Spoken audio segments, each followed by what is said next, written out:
એના પછી બીજી બ્રાન્ચ છે artificial intelligence and machine learning. એમાં તમારે ફ્રી સીટ જોઈતી હોય તો 1300 ની આજુબાજુ લાસ્ટ ટાઈમ કટ ઓફ થયેલું હતું. 1300 આજુબાજુમાં તમારો રેન્ક હોય તો તમને મળી શકે છે.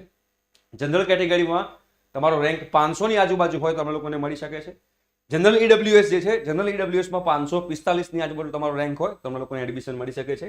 એસસી કેટેગરીમાં તમારો રેન્ક 4657 આજુ એટલે કે 4500 ની આજુબાજુ તમારો રેન્ક હોય તો તમે એસસી કેટેગરીમાં હોય તો તમને લોકોને નિરમા કોમ્પ્યુટર એટલે કે AIML મળી શકે છે. એસસીબીસીમાં તમારો રેન્ક 1300 ની આજુબાજુ હોવો જોઈએ અને એસટી કેટેગરીમાં તમારો રેન્ક 20000 ની આજુબાજુ હોય તો તમને લોકોને આમાં એડમિશન મળી શકે છે. ઘણા બધા સ્ટુડન્ટ્સનો ડાઉટ હોય છે કે સર જનરલ ઈડબ્લ્યુએસમાં કોઈ પૈસાનો બેનિફિટ મળે છે? ના, જનરલ ઈડબ્લ્યુએસમાં પૈસાનો બેનિફિટ નથી મળતો.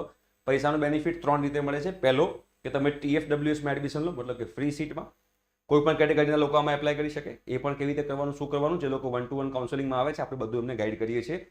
બીજો ફાયદો કોને થાય? એસટી અને એસસી કેટેગરીમાં જે લોકોને ફ્રી શિપ કાર્ડ હોય. અને ત્રીજી રીતે તમે થર્ડ ટાઈપ જેમાં તમને ફાઇનાન્શિયલ બેનિફિટ જોઈતો હોય તો MYSY સ્કોલરશિપ છે. એની હું તમને આગળ વાત કરીશ કે એમાં તમને કેટલો બેનિફિટ થશે. મિકેનિકલની વાત કરીએ બેટા તો ફ્રી સીટ તમારે જોતી હોય મિકેનિકલમાં નિરમાની અંદર તો 700 ની આજુબાજુ તમારો રેન્ક હોવો જોઈએ. જનરલ કેટેગરીમાં તમારો 6000 ની આજુબાજુ રેન્ક હોવો જોઈએ. ઈડબ્લ્યુએસમાં જનરલ ઈડબ્લ્યુએસમાં તમારો રેન્ક જે